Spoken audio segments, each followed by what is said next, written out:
Saat makan bersama, Ibu Mijung memuji-muji Pak Go karena kerjanya sangat bagus menurut suaminya. Selama ini yang pernah dipuji oleh suaminya hanyalah Mijung. Kedua kakaknya pulang sambil bertengkar seperti anak kecil, hingga Kijung melempar sandal ke arah Chang He tapi malah mengenai Mijung. Mijung hanya terdiam dengan ekspresi yang menakutkan. Ternyata kedua kakaknya takut dengan ekspresi itu. Pak Go pun ikut tertegun, dan sandal kakaknya itu dibuang ke jalan oleh Mijung. Ini seperti menunjukkan sisi lain Mijung yang lain.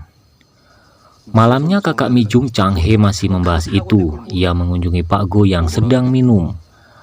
Chang He masih membahas Mijung yang menakutkan itu meski Pak Go tidak menanggapinya. Di kantor Chang He sepertinya ada masalah tentang pekerjaannya dan bercerita dengan temannya. Di sana diperlihatkan salah satu sifat Chang He yang reflektif, di mana ketika dia menceritakan orang cerewet, dia sendiri sadar kalau dia baru saja menjadi orang cerewet.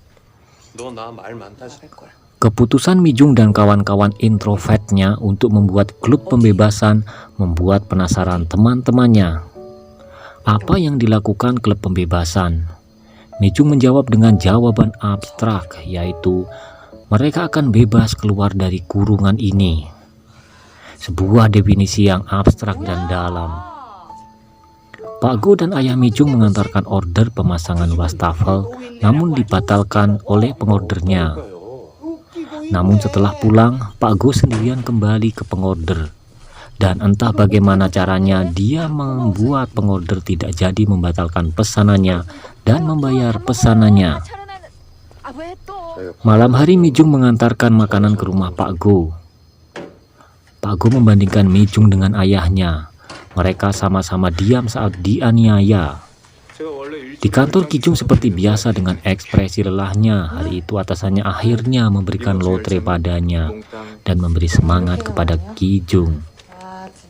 Mijung bertemu dengan teman sekaligus tetangganya yang punya karakter selengean. Dia bilang baru saja dipecat. Dia punya karakter yang bebas dan mulai menginspirasi Mijung. Chang He dimarahi ayahnya karena tidak punya rencana jangka panjang pada hidupnya. Klub pembebasan melakukan pertemuan pertama yang unik. Mereka tidak berhadapan namun duduk berjajar menghadap jendela dan mulai saling bercerita bebas dengan gayanya masing-masing yang lebih banyak diam. Kijung konsultasi kulit, namun ternyata tukang konsultasinya adalah teman SD yang juga bibi dari anak duda yang pernah dicemoohnya. Dan mereka akhirnya reuni di kedai miliknya yang ternyata si duda itu juga ikut membantu mengelola kedai itu. Di situ Kijung bertemu dengan duda itu lagi. Malam itu hujan dan petir. Mijung merenungi nasibnya sambil memandang keluar. Pak Go juga sedang minum alkohol di luar tanpa mempedulikan hujan dan petir, seolah tak terjadi apa-apa. Dua karakter ini punya kesamaan di mana ketika orang-orang takut petir dan hujan, Mijung dan Pak Go tetap biasa saja.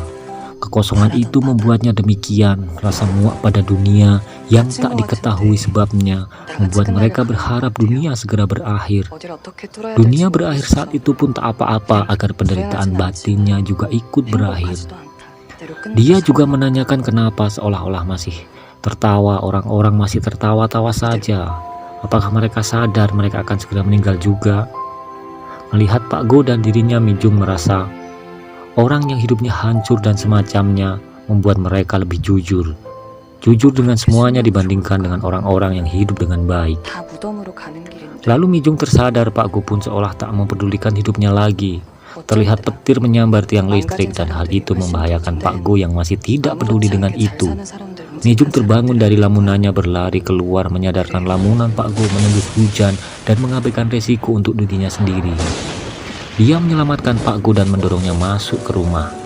Setelah peristiwa itu, Mijung menyadari satu hal lagi, bahwa ketika dia bisa menolong orang lain dari kekalutan itu, dari jebakan-jebakan kehidupan, dia merasa hidup. Dia baru saja menyadari sebuah makna hidup yang baru. 이게 그런 말을 해보고 싶어요. 인생이지.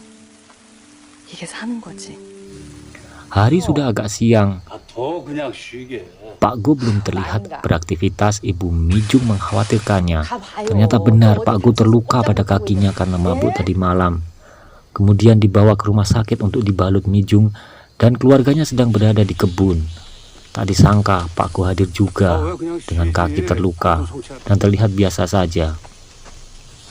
Langit terik, angin berhembus agak kencang. Itu membuat topi Mijung terbang terbawa angin keluar pagar kebun.